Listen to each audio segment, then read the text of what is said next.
नमस्कार, गोरखपुर लाइव की टीम इस समय नौतनवा में है। महाराजगंज जनपद का ये विधानसभा है और आपको बता दें कि पिछले बार योगी और मोदी की लहर भी इस विधानसभा में धाराशायी हो गई थी और लंबे समय से भारतीय जनता पार्टी यहाँ पे उपस्थिति नहीं दर्ज करा पाई है।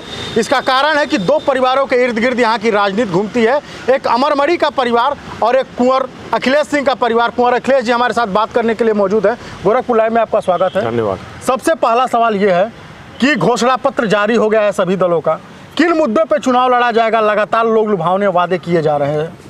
समाजवादी पार्टी के संदर्भ में मैं आपको स्पष्ट करना चाहता हूं कि समाजवादी पार्टी ने जब जो वायदे चुनाव घोषणा पत्र में किए जनता से, सरकार बनने के पश्चात उन वादों को 100% हमने पूरा करने का काम किया।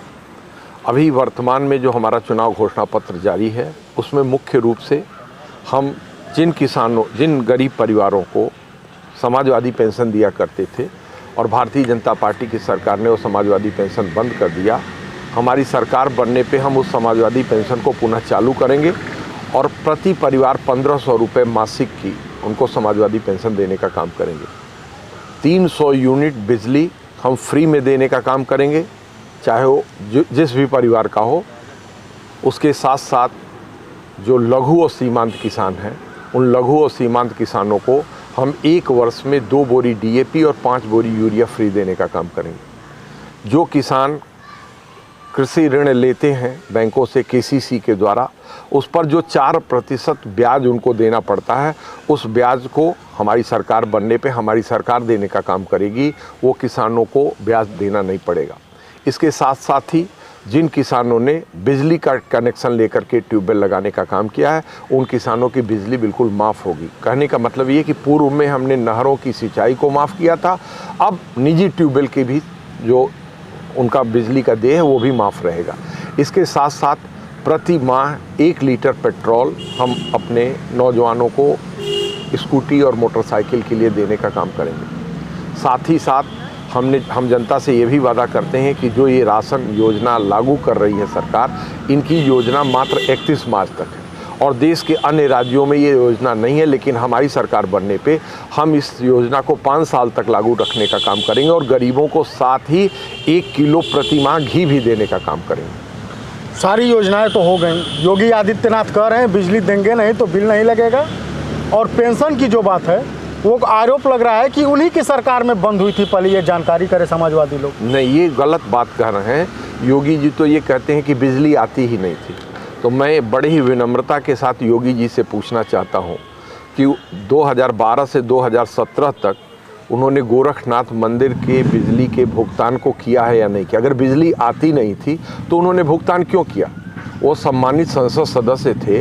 इस मुद्दे को प्रमुखता से अगर उठाते, और मैं बड़े ही अदब के साथ कहना चाहता हूं कि 2012 से 2017 तक जब वो संसद के सदस्य थे तो संसद के पटल पर कितनी बार उन्होंने उठाया है कि बिजली नहीं आई। मैं उनकी जानकारी में बताना चाहता हूं कि केवल महाराजगंज ही नहीं, संपूर्ण उत्तर प्रदेश की जितनी भी तहसीलें थी, उन तहसील मुख्यालयों पे 33 केवीए का विद्युत उपकेंद्र हमारी सरकार ने अतिरिक्त लगाने का काम किया। और जहां पर आप बैठे हैं, यहां से 10 किलोमीटर की दूरी पे संपतिया में, वो मूलतः वो स्थान बाबू पैसिया गांव में है, लेकिन वो संपतिया चौराहा के नाम से मशहूर है, वहां 132 केवी का पावर स्टेशन लगाने का काम किया। शिक्षा के क्षेत्र में हमने जो काम किया है, आज सारे शिक्षकों से पूछिएगा तो शिक्षा के क्षेत्र में हमने जो कार्य किया है उसकी हर आदमी सराहना कर रहा है। शिक्षा मित्रों के लिए जो हमने काम किया, उसके शिक्षा मित्रों से उस दर्द को पूछिएगा कि इन्होंने शिक्षा मित्रों के साथ किस तरह का व्यवहार किया। हर जगह जहां पर औद्योगिक इकाइयां बच्चों के प्रशिक्षण के लिए नहीं थी, वहां हमने ITI का निर्माण करने का काम किया। आप जाकर के देखिए, सिसवा में हमने ITI का निर्माण कराया कि नहीं कराया, नौतनवा में हमने ITI का निर्माण कराया कि नहीं कराया। मैं बड़े ही विनम्रता के साथ कहना चाहता हूं कि योगी जी तो ये भी कहेंगे कि जो आज एम्स बन रहा है, वो एम्स जो है उन्होंने ज़मीन में दान देने का काम किया है। अगर जरा भी नैतिकता है मोदी जी के अंदर और योगी जी के अंदर, तो ये जारी करें कि 2016 में 1100 करोड़ से अधिक की कीमत की ज़मीन हमने एम्स के लिए दिया या नहीं दिया। 2016 में निर्माण क्यों नहीं शुरू हुआ? 2017 में निर्माण क्यों नहीं शुरू हुआ? 2018 में क्यों नहीं निर्माण शुरू हुआ? जब 2019 के लोकसभा के चुनाव आसन हो गए तब इन्होंने निर्माण कार्य शुरू किया। मैं योगी जी को नसीहत देना चाहता हूँ कि 22 महीने के अंदर हमने लखनऊ से आगरा एक्सप्रेसवे का निर्माण कराया था। अगर पूर्वांचल की जनता से, गोरखपुर मंडल की जनता से जरा भी आपको प्यार होता तो आज 1 साल के अंदर एम्स का निर्माण पूरा हो गया होता और कोरोना के कार्यकाल में हमारे लोगों को उस तरह की दुर्दशा का सामना नहीं करना। आप औद्योगिक इकाइयों की बात की है। मुख्यमंत्री ने जब यूपी इन्वेस्टर समिट हुआ था तो उसमें कहा था कि उद्योग आएंगे कैसे जब यहाँ उद्योगपतियों से समाजवादी पार्टी रंगदारी लेती है। मैं बड़े ही साफ शब्दों में कहना चाहता हूँ कि नोएडा में जितना इन्वेस्टमेंट अखिलेश यादव जी ने कराया है, जरा उसको उस पर एक श्वेत पत्र जारी कर दें। 2012 से 2017 तक चाहे देश की निजी कंपनियां हो या विदेश की निजी कंपनियां हैं, जितना नोएडा में इन्वेस्टमेंट हुआ है और प्रदेश के अन्य हिस्सों में हुआ है, मोदी जी को बताना चाहिए कि इन 5 सालों में कितना इन्वेस्ट उन्होंने कराया। उन्होंने तो बहुत इन्वेस्टर समिट बुलाने का काम किया, लेकिन निवेश कितना हुआ है धरातल पर ये बताने का काम करे। परीक्षा का पावर हाउस आज तक ये 5 साल में चालू नहीं कर पाए। महंगी बिजली लेकर के लोगों से दुगुना बिजली का किराया वसूलने का काम किया है।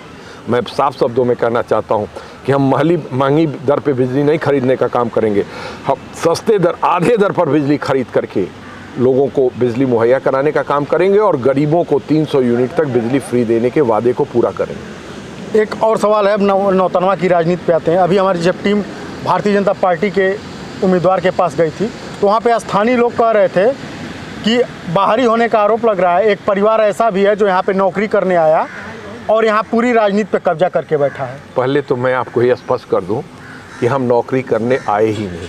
हमारे पिताजी जिला पशुधन अधिकारी के पद पे रहते हुए दिवंगत हो गए। उत्तर प्रदेश पशु चिकित्सा संघ के 5 साल प्रेसिडेंट और 9 साल तक वो जनरल सेक्रेटरी है। मास्टर वेटरनरी साइंस में IVRI में पैथोलॉजी में मेरे पापा ने टॉप करने का काम किया। हम नौतनवा में कक्षा 7 से लेकर कक्षा 10 तक पढ़े। कक्षा 7 से 10 तक पढ़ने वाला व्यक्ति और 11-12 साल की उम्र से आने वाला व्यक्ति बाहरी हो गया और ये स्थानीय हो गए। मैं बड़े ही साफ शब्दों में कहना चाहता हूँ कि हमने तो अपनी जवानी भी यहीं देखी और अब प्रौढ़ावस्था में भी मैं यहीं पर हूँ और सबसे कम उम्र का विधायक बनने का सौभाग्य मुझे प्राप्त हुआ है। 1991 में मैं सबसे कम उम्र का MLA बना था और 1989 में निर्दल मात्र चंद वोटों से हारा था। अच्छा, ये आरोप क्यों लगता है लगातार कि यहाँ के राजनीति जो है 2 परिवारों के इर्द गिर्द घूमती है? नहीं, इस पर थोड़ा सा मेरा अलग कहना है। वर्ष 1980 में स्वर्गीय घुरहू सिंह जी निर्दल प्रत्याशी के रूप में चुनाव लड़ रहे थे। उनकी मृत्यु हो गई, जिसके कारण लक्ष्मीपुर विधानसभा का चुनाव स्थगित कर दिया गया और 1981 में उपचुनाव हुए। उस उपचुनाव में वीरेंद्र प्रताप शाही सबसे पहले निर्दल उम्मीदवार के रूप में, क्योंकि जिस गिरोह में अमरमणि त्रिपाठी जी शामिल थे उसका यहाँ अत्याचार और अन्याय बहुत ज़्यादा था। जो नेपाल से गिट्टी पत्थर बालू की गाड़ियाँ आती थी, वहाँ अमरमणि जी उनका नाम उस समय बिज्जू था, वो 10 रुपये प्रति गाड़ी अवैध वसूली किया करते थे। उस अवैध वसूली के खिलाफ सबसे पहले हम लोगों ने नौतनवा में मशाल जुलूस निकाल करके उसका विरोध किया और उस समय इतना भय और आतंक था कि नौतनवा के पड़ाव में मुश्किल से 250 लोग इकट्ठा हुए। लेकिन एक चेतना जागृत हुई अन्याय अत्याचार के खिलाफ और उसके बाद जब हम लोग सारे लोग उस उत्पीड़न के खिलाफ स्वर्गीय राजमन गुप्ता जी के घर पर बैठक कर रहे थे तो यही गिरोह उस बैठक में आता है और कुछ नेताओं को अपमानित करने का प्रयास करता है। जब वो अपमानित करने का प्रयास करता है तो पूरी जनता उस जायसवाल चौराहे पे इकट्ठा हो जाती है जहाँ आज शहीद भगत सिंह की मूर्ति लगी हुई है। उसके बाद वो आताताई वहाँ से भागते हैं। नौतनवा थाने में रपट दर्ज होती है, वो लोग गिरफ्तार करके नौतनवा थाने में बंद किए जाते हैं और तब से लेकर के आज तक स्वर्गीय अजीत सिंह की हत्या हुई। उसमें हम लोगों ने 4 महीने तक लगातार आंदोलन चलाया, रास्ता रोको आंदोलन, रेल रोको आंदोलन, सोनौली से गोरखपुर की पदयात्रा और दुर्गा पूजा और ताजिए का विसर्जन जनता ने उन अपराधियों की गिरफ्तारी के लिए रोक दिया कि हम दुर्गा पूजा का विसर्जन नहीं करेंगे, दुर्गा मूर्तियों का, और न हम ताजिए का विसर्जन करेंगे। पूरे देश में सांप्रदायिक एकता की एक अलग मिसाल रही है। तो ये कहना कि ये 2 परिवारों की, जिन 2 परिवारों की वो बात करते हैं, न 1 इंच ज़मीन उन्होंने मेरी कब्जा किया है, न मैंने उनकी 1 इंच ज़मीन किया। उनके कृत्यों के विरोध में हमने यहाँ आंदोलन शुरू किया और उस आंदोलन का ये परिणाम था कि नौतनवा में जितने व्यापारियों के मकान उस गिरोह ने कब्जा किए थे वो जनता ने लूट लिए, खाली नहीं कराया। जनता ने एक शीशे का गिलास भी पानी पीने के लिए नहीं छोड़ा। और मेरे ऊपर उन लोगों ने एक ही दिन के अंदर 3 डकैती के मुकदमे लिखाए। दिन में 2 बजे। कौन लोग थे इस गिरोह में शामिल? अमरमणि त्रिपाठी का गिरोह, अमरमणि त्रिपाठी का गिरोह। गिरोह बंद थे ये लोग? गिरोह बंद थे लोग। दो दिन में 2 बजे मुकदमा कायम कराया, दिन में 3 बजे मुकदमा कराया, दिन में 4 बजे मुकदमा कराया। और संयोग से मैं ही अभियुक्त नहीं था, उसमें पुलिस क्षेत्राधिकारी भी हमारे साथ डकैत थे। तो प्रशासन ने उन तीनों मुकदमों को स्पंज कर देने का काम किया। वर्तमान विधायक अमनमणि का आरोप है कि जब आपके भाई विधायक थे यहाँ से तो गांव के खड़ंजे उतरवा के बाउंड्री चलवा लिए। अगर ऐसा कहीं है तो उन्हें सबूत प्रस्तुत करके हमारे भ्राताश्री के विरुद्ध मुकदमा कायम कराना चाहिए। अगर इस तरह के आरोप हैं तो ये उनको करना चाहिए। लेकिन मैं इतना ज़रूर कहना चाहता हूँ कि ये जिस नौतनवा की सड़क पर आप चल रहे हैं, इस नौतनवा की सड़क पर मेरे एमएलए हटने के बाद लगभग करोड़ों रुपया खर्च किया गया, फिर भी बाज़ार की सड़क चलने योग्य नहीं थी। जब मैं 2014 में लोकसभा का चुनाव लड़ रहा था तो व्यापार विकास निधि से हमने इस सड़क को बनवाने का काम किया।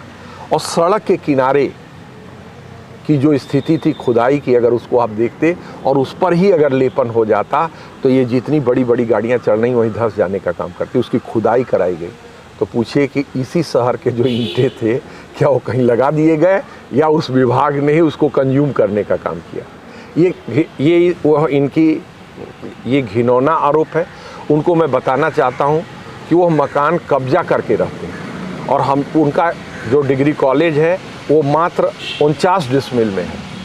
49 डिसमिल से 50वां डिसमिल उनके डिग्री कॉलेज के पास नहीं है। जबकि हमने 3 एकड़ ज़मीन इसी बाईपास पर हॉस्पिटल के लिए डोनेट किया है, जिसकी आज बाजारू कीमत 15 करोड़ से भी ज़्यादा है।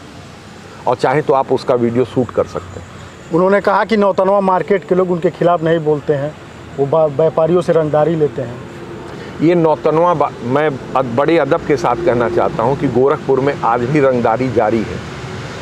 योगी आदित्यनाथ जी के मुख्यमंत्री बनने के बाद भी गोरखपुर का जो उर्दू बाज़ार का सराफा है या जितने बेचारे ये आपके नर्सिंग होम चलाने वाले लोग हैं, ये रंगदारी देते हैं। लेकिन नौतनवा में जब से हम लोगों ने राजनीति किया तब से आज तक रंगदारी क्या होती है कोई जानता ही नहीं। उनका आरोप है कि आप ही ले लेते हैं, कोई आवाज़ नहीं उठाता है उनके ऊपर। मेरी एक व्यक्ति अगर कह देगा, एक व्यक्ति माँ बनैलिया के मंदिर पे शपथ लेकर के, तो मैं राजनीति से संन्यास ले लूँगा। और बाबा जी आप कह रहे हैं गोरखपुर की बात, बाबा कहते हैं कि प्रदेश छोड़ के गुंडे चले गए। ये तो मैं बड़े ही अदब के साथ कहना चाहता हूँ कि धनंजय सिंह जी जौनपुर से सांसद रहे बसपा से, क्या उत्तर प्रदेश छोड़ के चले गए? मैं बड़े ही अदब के साथ कहना चाहता हूँ कि धनंजय सिंह जी क्या माफिया की श्रेणी में नहीं है? वो छोड़ के चले गए। ब्रजेश सिंह पूर्वांचल के माफिया सरगना, बनारस की जेल में उनका दरबार लगता है कि नहीं लगता है? क्या वहाँ पर बुलडोजर चला? जिन लोगों ने ओवैसी जी के ऊपर गोली चलाने का काम किया, क्या उनके घरों के ऊपर बुलडोजर चलाया गया? और बाबा जी किस मुँह से ये इस बात को कहेंगे? बाबा जी तो इसी महाराजगंज जनपद में स्वयं 302 के मुलजिम थे और उसमें मैं आई विटनेस हूँ। उस मुकदमे की आप फर्द निकाल के देखेंगे तो मैं आई विटनेस हूँ। तो बाबा जी को आप अपराधी मानते हैं? अब मैं ये कहता हूँ कि न्यायालय से जब तक किसी आरोप सिद्ध नहीं हो जाते तब तक हम किसी को अपराधी नहीं कह सकते। तो जितने लोगों का वो नाम ले रहे हैं कि कोई भी जिन लोगों का वो नाम ले करके उल्लेख करते हैं, क्या उनके ऊपर दोष सिद्ध हो गया? तो जब किसी के ऊपर दोष सिद्ध नहीं हुआ तो फिर आप अपराधी क्यों कहते हैं? लालू यादव को क्या मानते हैं फिर, जेल से बाहर है? नहीं, बड़ी ही अदब के साथ कहना चाहता हूँ कि लालू यादव जी गरीबों, शोषितों, पीड़ितों, वंचितों के नेता हैं। उन्होंने गरीबों को एक आवाज़ दिलाने का काम किया और 15 साल तक जिस तरह से उन्होंने बिहार की राजनीति में अपना दबदबा कायम रखा, जनता का विश्वास हासिल किया, वो पूरे देश में या तो दक्षिण भारत के तमिलनाडु में उदाहरण मिलेगा, दूसरी जगह उदाहरण नहीं मिलेगा। और उसी पिछड़ों की एकता को तोड़ते हुए जब नीतीश कुमार के ऊपर, जबकि नीतीश कुमार जी उनके पीछे चलने वाले लोगों में से थे। नहीं, लेकिन लालू जी और उनके परिवार पर बहुत सारे भ्रष्टाचार के मामले आए और आपराधिक इतिहास देखा जाए तो बिहार में उस समय सबसे ज़्यादा था। दिन में रात में गाड़ियां नहीं चलती थी, बाहर के जो ट्रांसपोर्टर होते थे वो होटलों पे गाड़ियां लगा के रखते थे, वहाँ बीच बाजार में दिन में कार्बाइन लहराए जाते थे। देखिए, बड़े ही अदब के साथ कहना चाहता हूँ कि वो लोग आज नीतीश कुमार के साथ खड़े हैं कि नहीं खड़े हैं। जिस तरफ आप उल्लेख कर रहे हैं, वो लोग आज नीतीश कुमार के साथ खड़े हैं या नहीं खड़े हैं। जो लोग ये लहराने का काम करते थे बंदूकों को, वो आज नीतीश कुमार के साथ खड़े हैं। ज्यादातर लोग आरजेडी के या तो सांसद थे या तो विधायक रहे या आरजेडी के सदस्य। मैं वर्तमान में कह रहा हूँ कि जब आरजेडी की सत्ता चली गई तो उसके पश्चात वह लोग नीतीश कुमार जी के साथ खड़े हैं या नहीं खड़े हैं। बड़े ही अदब के साथ आपसे कहना चाहता हूँ कि ब्रह्मदत्त द्विवेदी के हत्यारे विजय सिंह का समर्थन लिया था भारतीय जनता पार्टी के ने कि नहीं लिया था। मैं बड़े ही अदब के साथ कहना चाहता हूं कि पूर्वांचल के कुख्यात माफिया सरगनाओं को कल्याण सिंह की सरकार में मंत्रिमंडल से सुशोभित किया गया था कि नहीं किया गया था। ये शुरुआत तो सबसे पहले भारतीय जनता पार्टी ने की थी और इस बात को आपके बीच में नहीं कर रहा हूँ, मैंने संसद के पटल पर रखने का काम किया। संसद में मेरी कार्रवाई को निकाल करके आप देखेंगे तो आदरणीय अटल बिहारी वाजपेयी जी, जबकि आदरणीय अटल बिहारी वाजपेयी जी को मैं प्रणाम करता हूँ, सैल्यूट करता हूँ कि वो बड़े मन के नेता थे और कभी भी हिंदू मुस्लिम की राजनीति उन्होंने नहीं किया, नफरत फैलाने की बात नहीं किया। उनके सामने मैंने रखा था जब उत्तर प्रदेश के सवाल पे संसद के अंदर चर्चा स्वीकार हुई और उस समय मैंने रघुराज प्रताप सिंह का समर्थन करने का काम किया था और कहा था कि अगर पूर्वांचल के माफिया सरगना आपकी नज़रों में सदाचारी हैं, ब्रह्मचारी हैं और रघुराज प्रताप सिंह के 80 वर्षीय बूढ़े पिता अपराधी और दुराचारी हैं, तो उत्तर प्रदेश के हर नौजवान के हाथ में हथियार होगा और उत्तर प्रदेश को पंजाब और कश्मीर के रास्ते पे जाने से कोई रोक नहीं सकता। ये संसद की कार्रवाई में अंकित है मेरी बात। नौतनवा की बात करते हैं, यहाँ पे 5 साल भारतीय जनता पार्टी के विधायक भी नहीं रहे, किन मुद्दों पे चुनाव लड़ा जाएगा? देखिए, पहली चीज़ तो ये है कि जो इस इलाके की प्रमुख समस्या है प्रशासनिक अत्याचार और उत्पीड़न। प्रशासनिक अत्याचार और उत्पीड़न से यहाँ की जनता परेशान रही। जब हम अभी एमएलए नहीं हुए थे तो इस इलाके में डकैत आते थे और डकैत बड़े लोगों के घर लूटपाट नहीं करते थे, गरीबों का घर लूटपाट करके चले जाते थे। जब हमने राजनीति किया तो उन सारे डकैत गिरोहों का सफाया हुआ। और दूसरा उदाहरण दे रहा हूँ कि माननीय मुलायम सिंह यादव जी उत्तर प्रदेश के मुख्यमंत्री थे, मैं संसद सदस्य था। मनिकापुर से 4 यादव लोगों का अपहरण करके वो गिरोह नेपाल ले जाता है और नेपाल से भी हम लोग अपने प्रभाव का इस्तेमाल करके उन लोगों को छुड़ा करके लाने का काम करते हैं। आज कहीं डकैती की घटना इस इलाके में आपको नहीं मिलेगी। विकास के मामले में आपसे कहना चाहता हूँ कि जब मैं पहली दफ़े उत्तर प्रदेश का एमएलए बना तो उसके पहले हमारे नेता आदरणीय चंद्रशेखर जी जो है वो प्रधानमंत्री थे। उन्होंने प्रधानमंत्री रहते हुए सोनौली से लेकर के बलिया तक विश्व बैंक परियोजना की सड़क शुरुआत की। 1991 में सड़क बनना शुरू हुई और 1995 तक वो बन करके सड़क पूरी हो गई। पूर्वांचल की सबसे बेहतरीन सड़क अगर कोई थी तो गोरखपुर से सोनौली की। आज देवरिया तक तो सड़क बनी, लेकिन आज भी दुर्भाग्य है चंद्रशेखर जी इस दुनिया में नहीं हैं और देवरिया से लेके सलेमपुर तक अभी बन पाई, सलेमपुर से अभी तक बलिया की सड़क नहीं बन पाई। 1991 में हमने तहसील की स्थापना का काम शुरू कराया और 1995 में माननीय मुलायम सिंह यादव जी से लोकार्पण कराया। यहाँ पर ज़मीन नहीं मिल रही थी सामुदायिक स्वास्थ्य केंद्र के लिए। बाईपास पर हमने 3 एकड़ अपनी ज़मीन दान दे करके सामुदायिक स्वास्थ्य केंद्र का निर्माण कराने का काम किया और माननीय मुलायम सिंह यादव जी से शिलान्यास कराने का काम किया। बॉर्डर डेवलपमेंट प्लान के अंतर्गत अत्याधुनिक मशीनों का हमने उसमें उसको दिया और जाकर के देखिए डॉक्टरों के लिए 4 फ्लैट बन करके तैयार हैं कि नहीं, उसमें अभी तक डॉक्टर नहीं रहना। उस हॉस्पिटल की जाकर के देख लीजिए क्या स्थिति है। उस 5 साल में रख रखाव नहीं कर पाए। दूसरी बात छोड़ दीजिए, ITI का निर्माण हुआ, 132 पावर स्टेशन का निर्माण हुआ। सर्वाधिक महाराजगंज जनपद में समग्र लोहिया विकास गांव का चयन हुआ, उसमें सर्वाधिक समग्र लोहिया विकास नौतनवा विधानसभा में, सर्वाधिक जनेश्वर मिश्र योजना इस जिले में। इसके अलावा आप चले जाइए यहीं कुंसरवा में आगे जब जाएंगे तो आश्रम पद्धति का निर्माण, विद्यालय का निर्माण 1994-95 में हमने कराया। आज जब लोग सोच रहे हैं 95 में क्या हालत थी पूरे प्रदेश की और आपकी क्या स्थिति, 95 में प्रदेश में सड़कों की क्या स्थिति थी और 95 में गोरखपुर से सोनौली की सड़क की क्या स्थिति थी, जब आप इसका तुलनात्मक देखिए। विकास एक सतत प्रक्रिया है, विकास एक सतत प्रक्रिया है। 1995 में प्रदेश कहाँ खड़ा था, 1995 में नौतनवा विधानसभा। एक आखिरी सवाल है, वर्तमान विधायक एक चैनल से बात करते हुए आप पे आरोप लगाए थे कि कुंवर लिखते हैं अपने आप को और जहाँ के रहने वाले हैं वहाँ इनकी एक कोठरी भी नहीं है। नहीं, बड़े ही अदब के साथ कहना चाहता हूँ कि कुंवर हमारी उपजाति है। कुंवर जो है, और हमारे 5 गांव हैं। तिघरा हम लोगों के उस समय आजमगढ़ जनपद था। उनका आरोप यह है कि उनकी कोठरी भी वहाँ पे नहीं मेरी है। बात सुनिए, ये तो हमने अपनी मकान अपने ही पट्टीदार को डोनेट किया है। और बड़े अदब के साथ कहना चाहता हूँ कि हमारे पिताजी 4 भाई थे। हमारे पिताजी 4 और 2 पिताजी, हमारे बड़े पिताजी और मझले पिताजी स्वतंत्रता बड़े पिताजी और मझले पिताजी स्वतंत्रता संग्राम सेनानी थे। 1942 के आंदोलन में अंग्रेज 2 ही थाने फूंके गए थे पूर्वांचल में।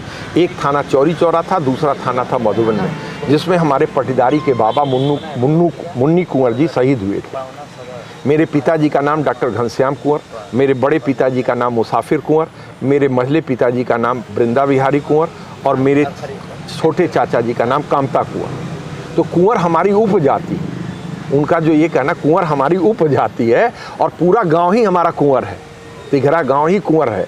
इसके और जाकर के आप मधुबन में जब शहीद स्मारक को देखेंगे तो देखेंगे कि वहाँ मुन्नी कुंवर जी का नाम अंकित है या नहीं है। नकैल और खुटभार, ये देवरिया में जो 2 गांव हैं, ये हम ही लोगों की उपजाति के। सूर्यवंशी मूल क्षत्रिय हैं, उनकी कुंवर दीक्षित जो है ये उपजाति है। और इसमें गाजीपुर में हम लोगों के 75 गाँव हैं।